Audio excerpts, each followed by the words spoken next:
महात्मा फुले सांगतात, अशिक्षितपणाचा टप्पा ओलांडून आपण शिक्षित झालं पाहिजे, सुशिक्षित झालं पाहिजे, सुसंस्कृत झालं पाहिजे, सृजनशील झालं पाहिजे.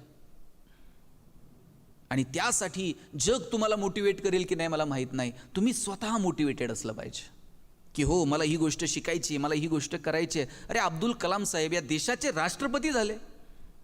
काय परिस्थिती होती त्यांची? अतिशय गरीब परिस्थिती होती. शिक्षणासाठी पैसे नव्हते. स्वतः पेपर टाकून, वर्तमानपत्र विकून स्वतःचं शिक्षण केलंय. आणि हेच कलाम साहेब या देशाचे राष्ट्रपती झाले. देशाच्या संशोधन क्षेत्रामध्ये महत्त्वाची भूमिका बजावली. किती किती उदाहरणं सांगू. डॉक्टर बाबासाहेब आंबेडकर, पैसे नव्हते शिक्षणासाठी. अरे लायब्ररीमध्ये जर गेले ना वाचायला, 10-10, 12-12 तास लायब्ररीमध्ये अध्ययन करत होते. आज मला विचारायचा आहे प्रश्न, आज तुमच्या कॉलेजमध्ये सुंदर लायब्ररी असेल, कधी आपण मोकळा वेळ मिळेल तसा लायब्ररीमध्ये जातो का? ग्रंथालयातनं गेल्या 2 वर्षात 10-20 पुस्तकं घेऊन तुम्ही वाचलीत का? आवडत्या पुस्तकांच्या कधी नोट्स काढल्यात का? अरे हजारो पुस्तकं आपली या महाविद्यालयीन आयुष्यामध्ये वाचून झाली पाहिजेत. मी म्हणतो नका 1000 पुस्तकं वाचू, त्यातली 2-4 आवडणारी पुस्तकं वाचून त्यातून आपण काही शिकतो का? मी म्हणत नाही की तुम्ही फक्त वाचतच राहिलं पाहिजे. जे काही वाचताय त्यातून तुम्ही नव्यानं काही शिकताय का? नव्यानं काहीतरी शिकता आपल्याला आलं पाहिजे. मी का म्हणतो माहिती आहे की जे वाचाल त्यातून काहीतरी शिकण्याचा प्रयत्न करा. कारण श्यामची आई पुस्तक तुम्ही सगळ्यांनी वाचलं असेल. श्यामच्या घरी जेव्हा पाहुणे आले आणि पाहुण्यांनी असा कोट स्वतःचा असा खुंटीवरती अडकून ठेवला. जेवणं वगैरे आटपली, गप्पा झाल्या आणि पाहुणे जेव्हा जायला निघाले, कोट जेव्हा अंगात घातला, खिशात हात घातला आणि लक्षात आलं खिशातले पैसे कोणीतरी चोरलेत. बोलणं झालं, विचारपूस झाली, पण लक्षात आलं नाही. आणि त्या प्रसंगानंतर श्यामची आई मात्र गप्प झाली. ती श्यामसोबत एकही शब्द बोलायला तयार नाही. श्याम जवळ जातो, विचारतो, आई तू माझ्याशी बोलत नाहीये, काय झालं ग? लक्षात घ्या, सगळ्याच गोष्टी रागून, सगळ्याच गोष्टी चिडून सांगून प्रश्न सुटत नाहीत. आईनं लेकरासोबत आबोला ठेवला. आणि मग श्याम विचारतो आईला, आई तू माझ्याशी बोलत का नाहीये? आणि डोळ्यात पाणी आणून आईनं सांगितलं, बाळा पाहुण्यांच्या खिशातले पैसे गेले, खरं सांग तू घेतलेस का? आणि आता मात्र श्यामला रडू आलं. तुम्ही पहा, तुम्ही मुलांशी अशी नाळ जोडून ठेवा ना एक पालक म्हणून, की प्रत्येक वेळेस हात उचलायची गरज नाहीये. एक भावनिक संवाद आपल्या लेकरांसोबत असला पाहिजे. आई फक्त विचारते, श्याम पाहुण्यांच्या खिशातले पैसे तू घेतलेस का? हो नाही आणि नाही नाही. आईच्या गळ्यात पडून श्याम रडायला लागला. आईने विचारलं, खरं सांग श्याम? हो आई, मीच घेतले. आणि काय केलं त्या पैशांचं? आई तुझी शपथ, मी खाऊ घेतला नाही, मी काही खेळणं. अरे बघ केलं काय? आई मी वाचनासाठी मला हे पुस्तक बाजारातनं विकत घ्यायचं होतं म्हणून मी पैसे घेतले. त्यावर आईचं उत्तर किती गोड आहे तुम्ही बघा. आई म्हणते, श्याम पैसे चोरून नवीन पुस्तक घेतलं, काय शिकणार आहेस रे तू त्यातून? मागच्या इयत्तेत तू शिकला होता चोरी करणं पाप आहे. मागच्या इयत्तेत वाचलेलं अजून तू शिकला नाही, आता नवीन वाचून काय शिकणार आहेस मला सांग? वाचा, आपण त्यातून आपल्याला काही शिकता येईल का? मगाशी जसं म्हटलं, केवळ मार्कांसाठी म्हणून वाचू नका, मार्कांच्या पलीकडे जाऊन इतकं एकरूप व्हा ना पोरांनो तुम्ही तुमच्या अभ्यासासोबत. मराठीतला धडा वाचताय ना, त्या लेखकासोबत तुमची मैत्री झाली पाहिजे. गणित सोडवताय ना, गणितातले आकडे असे नजरेसमोर खेळले पाहिजेत. भूगोल अभ्यासताय ना, अक्षांश आणि रेखांश असे समोर दिसले पाहिजेत. लॅबोरेटरीमध्ये जाऊन काही प्रयोग करताय, त्या सायंटिस्ट सोबत तुम्ही गप्पा मारल्या पाहिजेत. इतिहासातल्या पात्रांसोबत तुमची ओळख झाली पाहिजे. इतकं एकरूप तुम्ही तुमच्या अभ्यासासोबत झालं पाहिजे. आणि जेव्हा तुम्ही इतकं एकरूप व्हाल, तुम्हाला आनंद वाटायला लागेल त्या अभ्यासाचा, मजा वाटायला लागेल, नवनवीन शिकण्याच्या प्रती तुमची ओढ निर्माण होईल. आणि आत्ता जर तुम्ही तुमची अभ्यासासोबत तुमची ओळख करून घेतली नाही, मैत्री केली नाही, आत्ता हे दिवस निघून जातील, आत्ता दिवस निघून जातील आणि मग मात्र संपूर्ण आयुष्यभर संघर्ष आहे. ठरवा आत्ता तुम्हाला काय करायचं. उद्योगात या, व्यवसायात या, व्यापारात या, असंख्य क्षेत्र तुमच्यासाठी खुली आहेत. पण आम्ही त्या क्षेत्रांचा विचारच करायला तयार नाही आहोत. मोजक्या क्षेत्रांच्या भोवती आम्ही आमचं करिअर. तुम्ही सगळ्या मुलींनी मध्यंतरी बघितलं असेल, सुनीता विल्यम्स कुठे गेल्या होत्या? कुठे? पुण्याला. अंतराळात गेल्या सुनीता विल्यम्स. तुमच्यासारखीच एक मुलगी हो. काय स्वप्न पाहिलंय, स्पेसमध्ये करिअर केलं, अंतराळात गेल्या आणि सगळं जग वाट बघत होतं कधी येतील. तांत्रिक अडचणींमुळं दौरा थोडासा लांबला, लोकांच्या काळजाचा ठोका चुकत होता. सुनीता विल्यम्स कधी येईल? अरे शेतावरती काम करणारी, शेतातली कामं करणारी एक सर्वसामान्य स्त्री, जिनं सुनीता विल्यम्सला कधी बघितलेलं पण नाही, पण ती बातम्यात बघतीये, अरे आपल्या भारतीय वंशातली एक मुलगी अंतराळात गेलीये.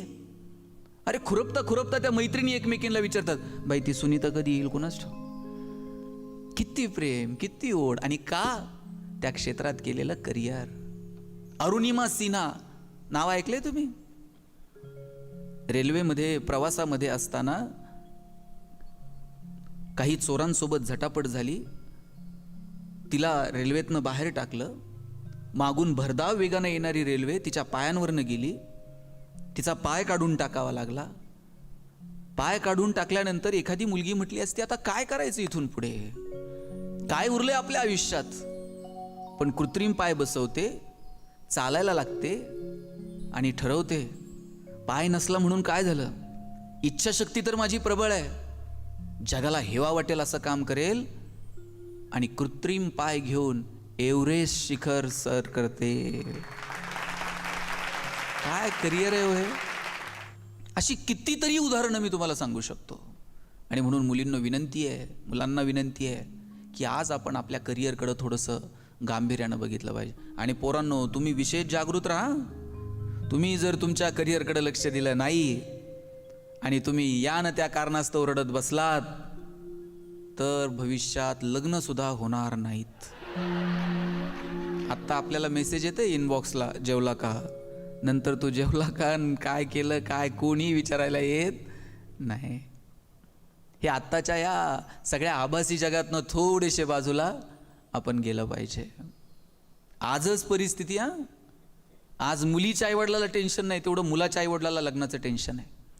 30 ते 35 वयोगटातली किमान 5-50 पोरं बिन लग्नाची आहेत प्रत्येक गावात. आमच्याकडे तर एक जण 38-40 वय झाले, त्याचं लग्नच जमेना. त्याचा मित्र असला हुशार आहे, त्यानं सांगितलं, म्हणलं टेन्शन घेऊ नको, मुलीकडचे बघायला आले ना पगार जरा वाढवून सांगायचं म्हटलं. त्या मुलीच्या वडिलांनी विचारलं पगार किती, बरं यानं जरा अंदाज घेऊन सांगायचं. हे म्हणताय 1.5 लाख. मुलीचे वडील म्हणले तुझ्याकडे बघून तर वाटत नाही 1.5 लाख असेल. हे म्हणते नाही, तसा फिक्स 1.5 लाख आहे, पण कटिंग करून 8,000 हातात येतो म्हटलं. आपण किती दिवस फसवणार आहोत. लात मारील तिथून पाणी काढाल अशी ताकद पोरांना तुमची असली पाहिजे. आणि माझी सगळ्या पालकांना सुद्धा विनंती आहे, पोरांना जरा मोठी स्वप्न दाखवा हो. पोरगं काही वेगळं करायला गेलं का आपणच त्याला सांगायचं अंथरून पाहून पाय पसर, अंथरून पाहून पाय पसर. चला ते पोरगं हातपाय खुडून मरून गेलं. बापानं तर सांगितलं पाहिजे हातपाय पसर, अंथरुणाचं काय करायचं तुझा बाप बघल. एवढी धमक आपण आपल्या लेकरामध्ये निर्माण केली पाहिजे. तुमच्या आईवडिलांच्या तुमच्याकडनं काही माफक अपेक्षा आहेत, त्या अपेक्षा तुम्ही पूर्ण केल्या पाहिजेत. पोरांनो, तुमची उंची आता वडिलांच्या खांद्याला आली, बरोबर? वडिलांची चप्पल तुमच्या पायाला यायला लागली. लहान होतात, काही चुकलं तर वडील पटकन चापट मारत होते. आता एकदा पोरगा कॉलेजला आल्यानंतर वडील मारतात का? रागवताना सुद्धा 10 वेळा विचार करतात. पोरगा आता मोठा झाला, खांद्याला आला. अशा वेळेला वडिलांच्या डोळ्याची भाषा तुम्हाला समजून घेता आली पाहिजे.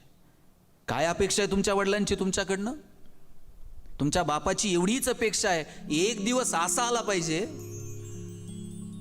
पोरांच्या नावानं आईबापाची ओळख झाली पाहिजे. आत्तापर्यंत तुमची ओळख काय? अमुक अमुक यांचा मुलगा, अमुक अमुक यांची मुलगी. एक दिवस असा आला पाहिजे पुरींनो, तुमच्या नावानं तुमचे आईवडील ओळखले गेले पाहिजेत. उद्या जर तुमच्यापैकी कोण कलेक्टर झालं ना, लाल दिव्याच्या गाडीत बसून आलीत, तुमच्या गाडीचं दार उघडायला सुद्धा शिपाई असेल. तुमच्या सहीनं एखाद्या माणसाचं आयुष्य बदलून जाईल. तुमच्या सहीनं एखाद्या गावाचं भविष्य बदलून जाईल. तुमची आई जेव्हा तुमच्या ऑफिसला येईल आणि अशी पाटी लागलेली असेल, पोलीस अधीक्षक पुणे ग्रामीण, आणि तुमच्या खांद्यावरती इथं अशी राजमुद्रा असेल. बाळांनो, तुमचे वडील तुमच्या कधीतरी ऑफिसला येतील, पाटी लागलेली असेल, जिल्हाधिकारी पुणे. काय रुबाब असेल. बरं, मी म्हणत नाही सगळीच मुलं प्रशासनात या. अरे, कला, क्रीडा, साहित्य, संस्कृती, राजकारण, समाजकारण, व्यापार, कृषी, अनेक क्षेत्र तुमच्यासाठी खुली आहेत. झोकून द्या तुम्ही तुमच्या आवडीच्या क्षेत्रामध्ये स्वतःला. हे आयुष्य तुम्हाला परत कधीच मिळणार नाही. देव कशात आहे माहिती आहे बाळांनो? देव तुमच्या कामात आहे. आणि तुम्ही त्याला इकडे तिकडे शोधत बसता. तुम्ही जे काम करता ना, त्या कामात देव आहे. चोखोबा महाराज ते ढोर ओढायला लागले तर देव धावून येत होता. कारण चोखोबा महाराज ते इतरांना छोटं वाटणारं काम सुद्धा मनापासून करतात आणि त्या कामात थेट भगवंत धावून येतो. जनाबाई दळायला बसते आणि देव तिच्या मदतीसाठी येतो. कारण ती जे काम करते ना, ते परमेश्वराचं कार्य आहे हे समजून ते काम करते. आता तुम्हाला काय करायचंय हो? इकडचा डोंगर उचलून तिकडे ठेवायचा आहे का? तुम्हाला फक्त पुढची 5-10 वर्ष अभ्यासाकडे लक्ष द्यायचं आहे.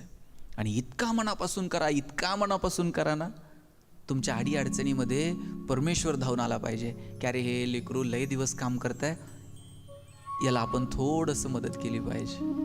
भगवंताला वाटावं की मदतीला यावं. इतकं एकरूप तुम्ही तुमच्या अभ्यासासोबत होऊन तर बघा. इतकं प्रेम तुम्ही तुमच्या आता महाविद्यालयीन आयुष्यावर तुम्ही तुमच्या कामावर करून तर बघा. त्याला इकडे तिकडे शोधू नका. त्याला शोधा तुमच्या पुस्तकांच्या पानांमध्ये. तो सापडेल तुम्हाला त्या शब्दामध्ये. तुम्हाला देव शोधायचा आहे ना, तुम्हाला शिकवणाऱ्या शिक्षकांमध्ये बघा.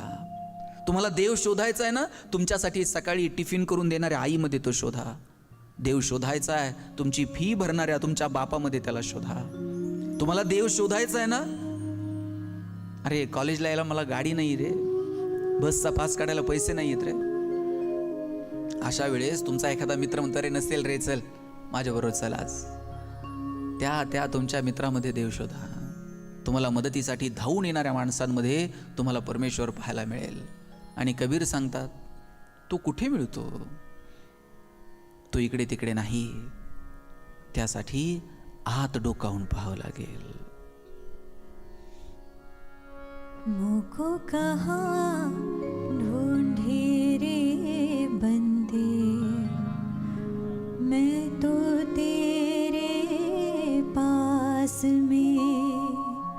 मुझको कहाँ ढूंढे बंदे, मैं तो तेरे पास में.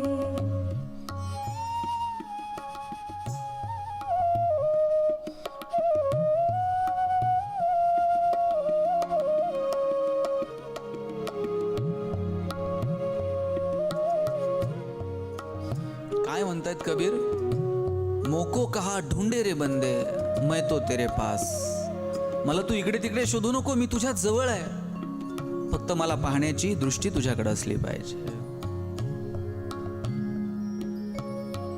ना तीर्थ में ना मूरत में, ना एकांत निवास में, ना मंदिर में ना मस्जिद में, ना काबे कैलाश में. मुझको कहाँ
राह ढूंढे रे बंदे मैं तो तेरे पास. मला सांगा, तुम्हाला उद्या पेपरला जायचं आहे आणि आदल्या दिवशी तुम्हाला कुणी सांगितलं कडक उपवास करायचा, उद्या पेपर सोपा जाईल. शक्य आहे का? उपवास ही एक साधना आहे. ती कशासाठी आहे? तुमचं अंतर्मन शुद्ध व्हावं, तुम्ही एकाग्रतेनं अभ्यास करावा यासाठी. तुम्ही पुस्तकाचं पान उलगडलेलं नाही आणि नुसता उपवास कराल तर तुम्ही पास व्हाल का? नाही. परमेश्वर हा तुमच्या कार्यात आहे, तुमच्या कामात आहे. आणि म्हणून येणाऱ्या काळामध्ये तुम्ही तुमच्या अभ्यासाकडे लक्ष द्या. तुम्ही तुमच्या स्वप्नांचा पाठलाग करा. आणि स्वप्न अशी बघा ना की स्वप्नांनाही असं वाटलं पाहिजे की त्यांनी पूर्णत्वासाठी प्रयत्न करावेत. तुकाराम महाराजांनी शेकडो वर्षापूर्वी सांगितलं, असाध्य ते साध्य करिता सायास कारणाभ्यास तुका म्हणे. तुकाराम महाराजांनी सांगितलं की असाध्य गोष्ट सुद्धा साध्य करण्याचं सारथ्य कशात असेल तर त्या अभ्यासामध्ये आहे. तेच तुकोबराय सांगतात, अर्थेविना पाठांतर कासया करावे, व्यर्थेची मरावे घोकुनिया. तुकोबराय सांगतात, अर्थ समजून न घेता जर तुम्ही पाठांतर करत बसाल तर ते उपयोगाचं नाही. म्हणून तुमचे कन्सेप्ट क्लिअर असले पाहिजेत. रोजच्या रोज तुम्ही डायरी मेंटेन केली पाहिजे. आज नवीन काय शिकायला मिळालं, काय आपल्याला ऐकायला मिळालं ते तुम्ही तुमच्या डायरीमध्ये लिहिलं पाहिजे.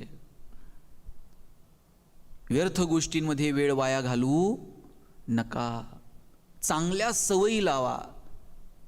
सवयी माणसाच्या मनावर अधिराज्य गाजवत असतात. तुम्ही खूप चांगले आहात, पण एखादी वाईट सवय जर लागली ना, ती सवय तुम्हाला त्या पद्धतीकडे घेऊन जाते. एखादं व्यसन लागतं म्हणजे काय होतं की ती सवय लागून जाते आणि मग त्याच्यापासून दूर जाणं अवघड वाटायला लागतं. एक चोर होता. चोरी करणं हा त्याचा व्यवसाय होता आणि ती इतकी सवय त्याला लागून गेली होती, चालता चालता 2-4 पाकिटे तर मारून जायचा. आणि त्या गावामध्ये एक महाराज होते आणि त्या महाराजांनी सगळेजण तीर्थयात्रेला निघाले. तीर्थयात्रेला निघाल्यानंतर सगळं गाव महाराजांच्या सोबत तीर्थयात्रेला निघालं. गाव तीर्थयात्रेला निघाल्यानंतर या चोराला वाटलं, आता सगळं गावच जर तीर्थयात्रेला निघालंय, गावात चोरी करायची कुठं? बरं, चोराच्या भेनं सगळ्या मौल्यवान वस्तू लोक घेऊन तीर्थयात्रेला. तो म्हटलाय, असंही आता गावात माणसं नाहीत, मौल्यवान वस्तू नाहीत, असाही स्लॅक आहे. त्यापेक्षा म्हटला आपणही तीर्थयात्रेला जाऊन बघू. महाराजांकडे गेला आणि म्हटला, महाराज मलाही तुमच्यासोबत तीर्थयात्रेला यायचंय. महाराज म्हटले, चल. लोक म्हणली, हे जर येणार असेल तर आम्ही इथंच थांबतो. महाराज म्हटले, हे बघ बाबा, तू येतोय तर हे कुणी यायला तयार नाही. महाराज, मी तुम्हाला लिहून देतो, तीर्थयात्रेत मी चोरी करणार नाही. हां, तसं असेल तर मग आमच्याबरोबर चल. सगळे टेन्शनमध्ये, मौल्यवान वस्तू सोबत घेतल्यात. आता हे चोरही तीर्थयात्रेला आपल्या सोबत निघालाय. पहिल्या दिवशी चोरी झाली नाही, दुसऱ्या दिवशी चोरी झाली नाही, तिसऱ्या दिवशीही कुणाचं काही गेलं नाही. आता लोक निश्चिंत होते की नाही, चोर काय चोरी करत नाही. चौथ्या दिवशी सगळेजण उठले सकाळी आणि आपापल्या वस्तू शोधायला लागले. कुणाच्याच वस्तू सापडेनात. शोधाशोध सुरू केली आणि मग लक्षात आलं, चोरी झाली नव्हती. फक्त याची चप्पल त्याच्या चपलेला जोड, याची उशी त्याच्या गादीखाली, त्याची गादी याच्या डोक्याखाली, याचं पाकिट त्याच्या पिशवीत, कुणाची एखादं गळ्यातलं दुसऱ्याच्याच गळ्यात. चोरी होत नव्हती, पण मौल्यवान वस्तू मात्र इकडच्या तिकडं, तिकडच्या इकडं. लोक म्हटले काहीतरी झालं असेल. 5व्या दिवशी तशीच. मग मात्र कळलं की कुणीतरी हे सगळं गडबड रात्रीचं करतंय. साधू महाराज त्या दिवशी जागेच राहिले आणि बरोबर त्यांनी रात्री 12च्या 2च्या दरम्यान बघितलं, हे चोर उठतंय, ह्याची पिशवी घेऊन तिकडे ठेवतंय, त्याचं गळ्यातलं काढून ह्याच्या गळ्यात घालतंय. साधू महाराज म्हणले, तुम्हाला शब्द दिला होता की मी चोरी करणार नाही, आणि तू का हे सगळा प्रताप करतोय? म्हणला, महाराज मी तुम्हाला शब्द दिलता चोरी करणार नाही, मी चोरी करतोय का? तुमची एक तर वस्तू चोरीला गेली आहे का? अरे म्हणले, मग एवढे कष्ट घेतो कशाला? रात्रीचा उठतोय, इकडं उचलतोय, तिकडं. तो म्हणला, तुमची तीर्थयात्रा अजून 10 दिवस, नंतर माझं काय करिअर बिरियर आहे का नाही? ही कला विसरून गेलो. मग ही कला विसरू नये म्हणून मला हा सगळा उद्योग करावा लागतो. आणि दुसरी गोष्ट म्हणला महाराज, खरं सांगू का, तुमच्या सान्निध्यात आहे ना माझा दिवस कुठेही जातो, पण एकदा का रात्र झाली सवय म्हणला हात असे सळसळ सळसळ करायला लागते. सवय माणसाच्या मनावरती अधिराज्य गाजत असतात. त्यामुळे आपल्या सवयी चांगल्या असल्या पाहिजेत. सकाळी लवकर उठा, छान व्यायाम करा, तुमच्या आहाराकडे लक्ष द्या, तुमच्या अभ्यासाकडे लक्ष द्या, चांगला मित्रपरिवार जपा, चांगल्या मित्रमैत्रिणी सोबत ठेवा. तुमच्या गप्पांचे विषय काय आहेत ना एकत्र बसल्यानंतर त्याच्यावर तुमचं भविष्य अवलंबून आहे. तुम्ही 7-8 जण एकत्र आलात, तुम्ही मैत्रिणी एकत्र आलात, तुम्ही कोणत्या विषयांवर गप्पा मारताना यावर तुमचं भविष्य आहे. मागच्या 8 दिवसामध्ये महाराष्ट्रामध्ये भारतामध्ये काय घडामोडी घडल्या याच्यावर कधी आपण बोलतो का? वर्तमानपत्रात छापून आलेला एखादा अग्रलेख याच्यावरती कधी तुम्ही कॉमन रूममध्ये एकत्र येऊन चर्चा करता का? आपण वर्तमानपत्र मुळात वाचतो का? वाचायचं जर असलं तर पहिल्या पानावर आलेली एखादी ठळक बातमी, मागच्या पानावरती छापून आलेले क्रिकेटच्या 1-2 बातम्या, हिरो हिरोईन मधले काहीतरी गॉसिप्स, आणि फार फार तर सकाळी घाई गडबडीत कॉलेजला येताना राशी भविष्य. आजचा दिवस चांगला जाईल, अपेक्षित संवाद होईल, त्यातच आपण खुश. संध्याकाळी गेल्यावर कळते काही संवाद झाला नाही, काही उपयोग झाला. चांगल्या पुस्तकांचं वाचन करा, मनन करा, चिंतन करा. आणि हेच दिवस असतात फुलण्याचे, हेच दिवस असतात झुलण्याचे, हेच दिवस असतात स्वप्न बघण्याचे, हेच दिवस असतात मनात काहीशे अंकुर फुलण्याचे, आणि हेच दिवस असतात मगाशी म्हटल्याप्रमाणे हिरवंसुद्धा गुलाबी दिसण्याचे. तुमच्याच वयामध्ये असताना कॉलेजमध्ये आमच्या एका मित्रानं त्याच्या मैत्रिणीला पत्र लिहिलं होतं. कॉलेजचा शेवटचे काही दिवस होते. आत्ता कॅम्पस इंटरव्ह्यू होतील, आत्ता सिलेक्शन होईल, आणि आता इथून बाहेर पडलं की घरचे लग्नाचा विचार करतील. वर्षानुवर्ष मनात साठवून ठेवलेली गोष्ट, म्हटलं आता कॉलेज संपतंय, आता तर बोलून टाकू. आणि त्यानं पत्रात लिहिलं, खरं तर कॉलेजच्या सुरुवातीलाच तुला मी म्हणणार होतो, पण धाडस केलं नाही. आता आपलं कॉलेज संपतंय, माझ्याही घरी जराशी लग्नाची बोलचाल सुरू होईल, तुझ्याही कदाचित घरी सुरू होईल.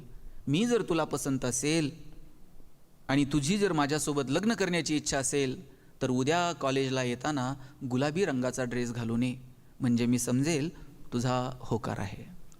ती चिठ्ठी, ते पत्र असं पुस्तकात टाकलं आणि ते पुस्तक मैत्रिणीच्या हातात दिलं. घरी गेल्यानंतर तिनं ते पुस्तक उचकलं, पत्र वाचलं. तिलाही आनंद वाटला. मुलगा चांगला आहे, कर्तबगार आहे, निर्व्यसनी आहे, बरं स्वतःच्या पायावर उभं राहण्याची क्षमता आहे, सगळं काही छान आहे, आणि मग ह्याच्याशी लग्न करायला हरकत नाही. तिनं लिहिलं, तुला जशी मी आवडते तसा मलाही तू आवडतोस. मी लवकरच या संबंधानं माझ्या घरच्यांशी बोलेल आणि मग तुझ्यापर्यंत निरोप देईल. फक्त गडबड अशी आहे, माझ्याकडे गुलाबी रंगाचा ड्रेस नसल्या कारणानं मी लाल रंगाचा ड्रेस घालून येत आहे. आता हे लिहिलं आणि ते सगळं पत्र आणि ते पुस्तक मित्राच्या हातात दिलं. बरं, यानं लाल रंगाचा ड्रेस बघितल्याबरोबर याचं डोकं फिरलं आणि यानं घरी जाऊन जे पुस्तक फेकून दिलं. पुढची 2-4 वर्षे यानं पत्रही बघितलं नाही आणि परत कॉलेजकडेही फिरकलं नाही. 4 वर्षानं हिचंही तिकडं लग्न झालं, याचंही तिकडं लग्न झालं, आणि 4 वर्षानं जेव्हा यानं रद्दी काढली आणि रद्दीमध्ये पत्राची मागची बाजू वाचली, तेव्हा मागच्या बाजूवरती त्यांनी लिहिलेलं याच्या वाचनात आलं, गुलाबी रंगाचा ड्रेस नसल्या कारणानं आज मी लाल रंगाचा ड्रेस घालून येत आहे. माझी पोरांना विनंती आहे, वेळच्या वेळी पुस्तकं उघडत चला. तुम्ही जर पुस्तक उघडण्यासाठी एवढा 5-6 वर्षांचा वेळ घातला तर राशी भविष्य खोटं ठरायला वेळ लागत नाही. गमतीचा भाग सोडा, विनोदाचा भाग सोडा, पण हे दिवस आहेत तुमची स्वप्न पाहण्याची, आणि हे दिवस आहेत उंच भरारी घेण्याची.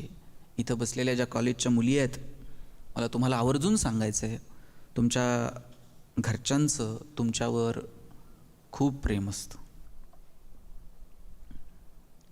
माझा तर दावा आहे, इथं मुलंही आहेत आणि मुलीही आहेत. माझा दावा आहे, वडिलांचं जेवढं प्रेम मुलावर असतं ना, त्याच्यात थोडं तरी जास्त प्रेम मुलीवर असतं. मला तुमच्यात भांडणं नाही लावायची, पण जे खरं आहे ते खरं आहे. पोरांनो, आपण जर वडिलांना काही मागितलं तर वडील म्हणतात 2 दिवस थांब, पगार होऊ दे, मग बघू. आणि मुलीनं काही मागू द्या बरं. बापाला असं वाटतं कधी निघून देईल आणि कधी नाही. ज्या दिवशी मुलगी जन्माला येते ना, त्या दिवशी वडिलांनी ठरवलेलं असतं पोरीचे सगळे हट्ट पुरवायचे. बापाला माहीत असतं 4 दिवस चिमणीसारखी थुई नाचल आणि एक दिवशी भुरकन उडून जाईल. जोपर्यंत आपल्या घरात आहे तोपर्यंत तिला काही कमी पडू द्यायचं नाही. बाप स्वतः फाटलेली तुटलेली चप्पल घालल, पण पोरीला मात्र शाळेत जायला चांगले शूज घेऊन देतो.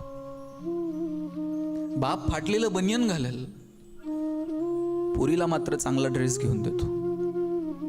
बाप सायकलवर कामाला जाईल MIDCत, मुलीला कॉलेजला जायला गाडी घेऊन देईल, बसचा पास काढून देईल, तिच्या हॉस्टेलची फी भरल. कोण प्रेम करतो एवढं तुमच्यावर?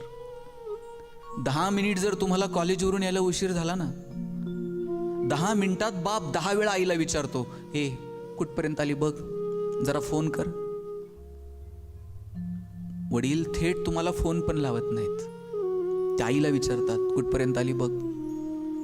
वडील मुलीसोबत थोडंसं अंतर ठेवून असतात, पण त्यांचं विशेष प्रेम असतं बाळांनो तुमच्यावर. पोरीच्या लग्नात बाप असा फेटाबिटा घालून मिरवत असतो. दिवसभर बापाची मान उंच असते.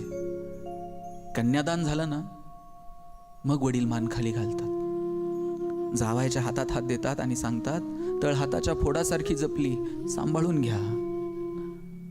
दिवसभर वडिलांच्या डोळ्यात थेंब येत नाही, पण पोरीची गाडी एकदा निघून गेली ना, खांबाच्या पलीकडे जाऊन एकटाच रडतो तो बाप असतो.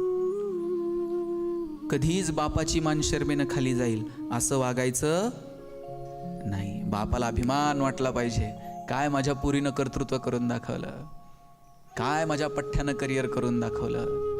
तुमच्या आई बापानं तुमच्यासाठी टाळ्या वाजवल्या पाहिजेत, इतकं मोठं नाव तुम्ही करून दाखवलं पाहिजे. आणि आयुष्य तुम्हाला परत कधीच मिळणार नाही.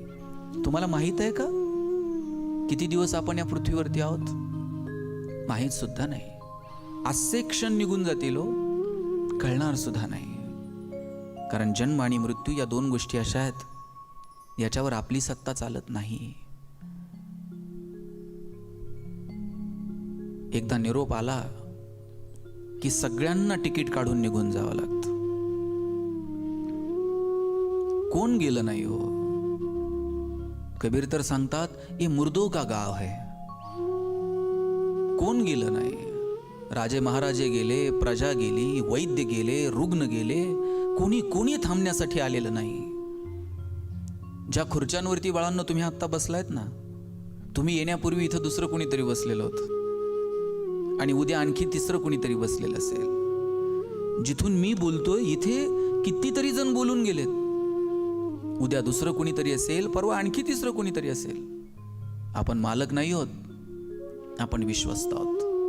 सांभाळायचं, पुढच्या पिढ्यांच्या हवाली करायचं आणि ज्या दिवशी निरोप येईल त्या दिवशी तिकीट काढून निघून जायचं. इतका साधा, सरळ आणि सोपा अर्थ आहे आपल्या जगण्याचा. कबीर सांगतात, देश देश के वैद्य बुलाए, लाए जड़ी और बूटी, जड़ी बूटी तेरे काम ना आए, जब राम के घर की खूटी, जरा हल्के गाड़ी हाको मेरे राम गाड़ी वाले. जरा हल्के गाड़ी हाँको मेरे राम गाड़ी वाले, जरा धीरे धीरे गाड़ी हाँको मेरे राम गाड़ी वाले, जरा हल्के गाड़ी हाँको मेरे राम गाड़ी वाले, जरा धीरे धीरे गाड़ी हाँको मेरे राम गाड़ी वाले.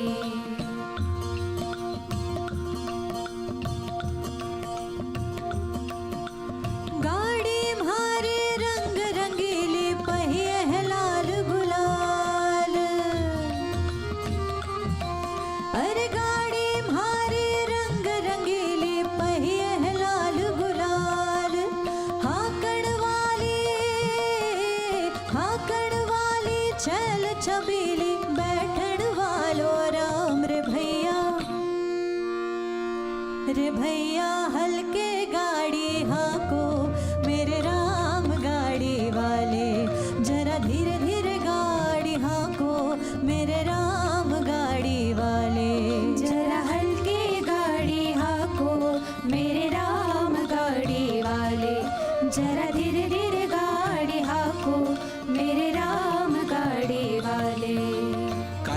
कबीर,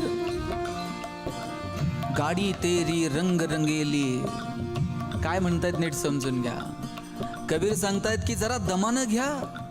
आपल्याला तर सिग्नलला शेवटचे 5 सेकंद राहिलेले असतात आणि मला कळत नाही तरुण पोरांनो, आपण एरवी सिग्नलला थांबतो आणि शेवटचे 5 सेकंद न थांबून आपल्याला कोणती रेस जिंकायची असते आणि कुठे नेमकं पोहोचायचं असतं. अरे 20-22 वर्षाची तरुण पोरं नको त्या वेगांमध्ये गाड्या चालवतात, कुठेतरी ॲक्सिडेंट होतो, जीव गमवावा लागतो. आईवडिलांची इच्छा असते की अरे लेकरांच्या खांद्यावरती आम्ही जावं, आणि तुमच्या व्यसनामुळे, तुमच्या केवळ अतिवेगामुळे आईवडिलांच्या खांद्यावरती लेकरांना जाण्याची वेळ जाते. कबीरांना जरा समजावून घ्या. काय म्हणतात कबीर, जरा हलके गाडी हाको मेरे राम गाडी वाले.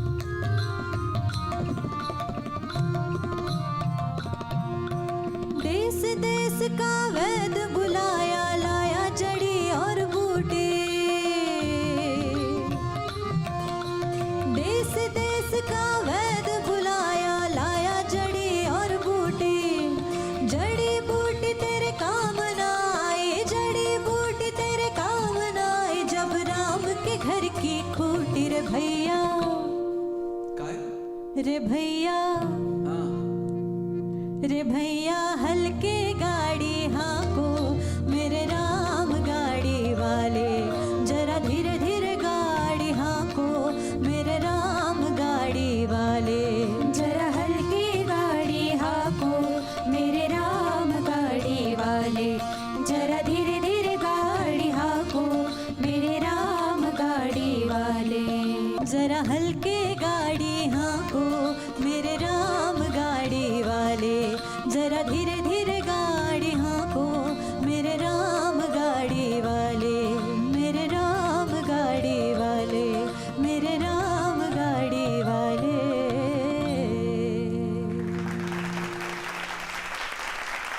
कबीर सांगतात, देश देश के वैद्य बुलाए, लाए जड़ी और बूटी. जड़ी बूटी तेरे काम ना आए, जब राम के घर की खूटी. जरा हल्के गाड़ी हाको मेरे राम गाड़ी वाले. बिलग बिलग कर तिरिया रोवे, बिछड़ गई मेरी जोड़ी. बिलग बिलग कर तिरिया रोवे, बिछड़ गई मेरी जोड़ी. कहत कबीर सुनो भई साधो, जिन जोडी उन तोडी. ज्यानं जोडली त्यानं तोडली.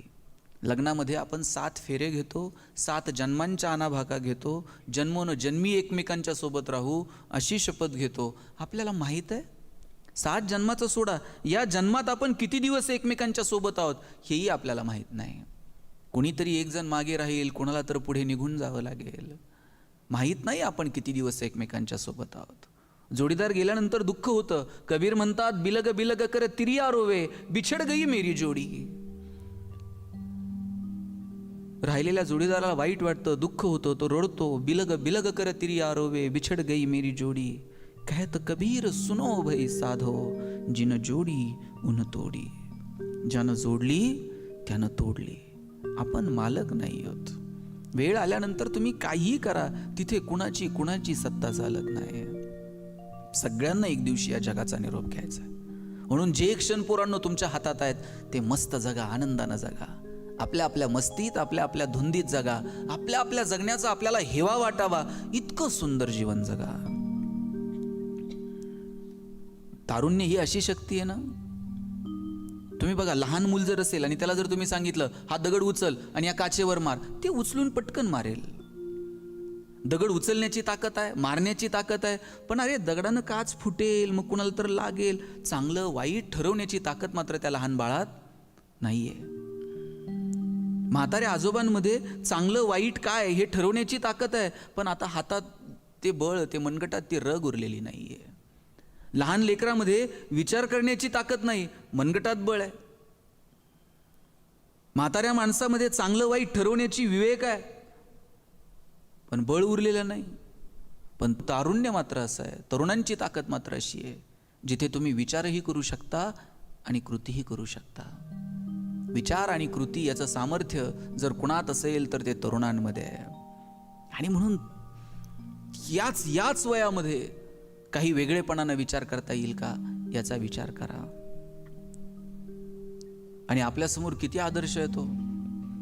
आपल्यासमोर आदर्श आहेत छत्रपती शिवाजी महाराज, छत्रपती संभाजी महाराज. संकट वगैरे आली ना, जरा थोडंसं इतिहासात डोकावून बघायचं. छोट्या छोट्या संकटांनी आता आपण गर्भगळीत होतो. हे सगळं माझ्याच वाट्याला का, ही सगळी दुःख माझ्या वाट्याला का, मी गरिबीत जन्माला आलो, माझी परिस्थिती नाही, हे सगळं मलाच का, अशा अनेक प्रश्न आपल्याला कायम अस्वस्थ करत राहतात. जेव्हा तुम्ही इतिहासात डोकवाल, तुम्ही ज्ञानोबरायांचं चरित्र बघाल आणि तुम्ही वाचाल की जगासाठी पसायदान मागणारी ही माऊली, ह्या माऊलीला त्या लोकांनी छळलं, माणूस म्हणून जगू दिलं नाही. तुमच्या माझ्यासाठी भांडणारे तुकोबाराय लोकांनी अवहेलना केली, प्रचंड यातना सहन कराव्या लागल्या. तुमच्या माझ्यासाठी साक्षात गीता सांगणारा भगवान श्रीकृष्ण, यालाही लोकांनी आरोपीच्या पिंजऱ्यात नेऊन उभं केलं आणि त्याला रणछोडदास म्हणून त्याची हेटाळणी केली. आज ज्या प्रभू रामचंद्रांची आम्ही पूजा करतो, जय श्रीराम म्हटल्याबरोबर अंगामध्ये रक्त सळसळतं, त्याच प्रभू रामचंद्रांना उद्या उद्या अयोध्येचा राजा व्हायचं होतं. आदल्या दिवशी सांगितलं तुला वनवासाला जायचंय. प्रभू रामचंद्र म्हणतात हे सगळं माझ्याच वाट्याला का. कृष्ण कधी स्वतःला विचारतो ही सगळी दुःख माझ्या वाट्याला का. ज्ञानोबराय म्हणतात तुम्ही आत्ता आमचा जय जयकार करताय, मग त्यावेळेस हे सगळं आमच्या वाट्याला का. तुकोबराय म्हटले तुम्ही आत्ता आमच्या गाथेचं पारायण करताय, मग ते त्यावेळेस आमच्या वाट्याला का. व्यवस्था जर बदलायची असेल ना, फक्त व्यवस्थेला शिव्या देऊन उपयोग नाही, आपल्याला स्वतःला सिद्ध करावं लागेल. If you want to change the system, first you have to reach there and then you can change it. System जर बदलायची असेल तर तिचा भाग तुम्हाला व्हावा लागेल आणि तो भाग होण्यासाठी प्रयत्नांची पराकाष्ठा करावी लागेल. म्हणून विचारू नका स्वतःला हे सगळं माझ्या वाट्याला का. कदाचित तुमच्यामध्ये ते सहन करण्याची ताकद असेल, काही जमेच्या बाजू तुमच्याकडे असतील आणि म्हणून भगवंताला वाटलं असेल अरे हाच तावून सुलाखून निघेल आणि बदलेल ही सगळी व्यवस्था. गरिबीत जन्माला आला रडत बसू नका. गरिबीत जन्माला आलो आपली चूक आहे का. गरिबीत जन्माला आलो आपली चूक नाही, पण गरिबीत जर आपण मेलो ना, ती मात्र आपली चूक आहे. गरिबीत मरायचं नाही, श्रीमंत व्हायचं. आणि श्रीमंती ही फक्त पैशांमध्ये मोजली जात नाही. तुमची विद्वत्ता, तुमचं ज्ञान, तुमचं सामाजिक शहाणपण, तुमची प्रतिभा, तुमची संपन्नता, यावर श्रीमंती मोजली जाते. केवळ आणि केवळ पैशांच्या राशी टाकून जर श्रीमंती मोजता, आणि पैशांच्या, मी असंही म्हणत नाही तुम्ही पैसे कमवू नका. उलट तुम्हाला जर कोण सांगत असेल 1 रुपया वर जात नाही, पैशाला कोंबडी खात नाही, पैशावाल्याला कुठं सुख आहे का, सांगणाऱ्याला म्हणायचे तुझ्याकडेच ठेव. हे असलं सांगू नये ना. तरुण पोरांना अकार्यक्षम बनवण्याचा धंदा कुणी करू नये. पोरांना सांगा धर्म, अर्थ, काम आणि मोक्ष हे जे 4 पुरुषार्थ आहेत, त्यात अर्थ हा सुद्धा पुरुषार्थ आहे. पैसे कमवा, फक्त तुकोबरायांचे एक विधान आयुष्यभर मनावरती कोरून ठेवा, जोडून या धन उत्तम व्यवहार आहे. पैसे कमवायचे, पण आमचा व्यवहार मात्र चांगला असला पाहिजे. आमचे वडील तर सांगतात वाईट मार्गाने मिळवलेलं धन म्हणजे प्रेतावरची फुलं आहेत. हसूही देत नाहीत आणि रडूही देत नाहीत. तुमच्याकडे जे आहे ते चांगल्या मार्गाने कमवायचं आणि कमवलेल्या गोष्टींचा आनंदही घ्यायचा. फक्त साठवून ठेवायचे याचा अर्थ उधळायचे असंही नाही. फक्त योग्य ठिकाणी खर्च करण्याची पण दानत तुमच्याकडे असली पाहिजे. आपली गडबड काय, आपल्याला क्रेडिटेडचा मेसेज आला ना फार आनंद होतो, आणि डेबिटेडचा आल्यावर इतकं दुःख होत आहे. घेतलेला श्वास सुद्धा पुन्हा सोडावा लागतो. सगळं सोडून जायचं आहे. कमवा आणि कमवलेल्या गोष्टींचा योग्य वेळी योग्य ठिकाणी आनंद घेता येईल का याची सुद्धा काळजी घ्या. मी तर असं म्हणतो, दुःख सहन करायला जेवढी ताकद लागते ना, त्याच्यापेक्षा जास्त ताकद सुख सहन करायला लागते. दुःखात तरी तुम्ही रडून मोकळे व्हाल, पण सुख आनंद सहन करायला मात्र वेगळी ताकद लागते. त्याच्यासाठी एक वेगळं अधिष्ठान लागतं, आणि ते अधिष्ठान तुमच्याकडे असलं पाहिजे. आणि ते अधिष्ठान तुम्हाला वरवरच्या झगमगाटामध्ये, वरवरच्या जगामध्ये नाही सापडणार. त्यासाठी तुम्हाला स्वतःकडे कधीतरी पाहावं लागेल. कधीतरी लिफ्टमधल्या आरशाकडे पाहावं लागेल. ज्यावेळेस वाटेल की आपला प्रवास थोडासा स्लो आहे, त्यावेळेस अंतर्मनात डोकावून बघा. अंतर्मनात तुम्हाला सापडतील घर करून बसलेले ज्ञानोबराय, तुकोबाराय, राम, कृष्ण, हे सगळे संत तुमच्या अंतर्मनात आहेत. फक्त त्यांच्याकडे पाहण्यासाठी तुम्हाला थोडासा वेळ काढावा लागेल. रामकृष्ण हरी. संत म्हणतात की देवाला प्राप्त करून घेण्यासाठी, देवाशी एकरूप होण्यासाठी कोणतीही क्रिया करण्याची गरज नाही. तुम्ही फक्त शुद्ध अंतःकरणाने मुखानं त्याचं नाम घ्या आणि हातानं टाळी वाजवा. बस एवढंच त्या भगवंताला पुरेसं आहे. कारण देव हा भावाचा भुकेला आहे, भक्तीचा भुकेला आहे. चला तर मग माऊली, आपणही त्या भक्तीच्या मार्गावर वाटचाल करूयात आणि आजच्या भागात इथेच थांबूयात. उद्या पुन्हा भेटूयात गजर कीर्तनाचा, सोहळा आनंदाचा स्पेशल पार्टनर गोपुरम कुंकू आणि हळदी पावडरच्या पुढच्या भागात. तोपर्यंत जय जय रामकृष्ण हरी.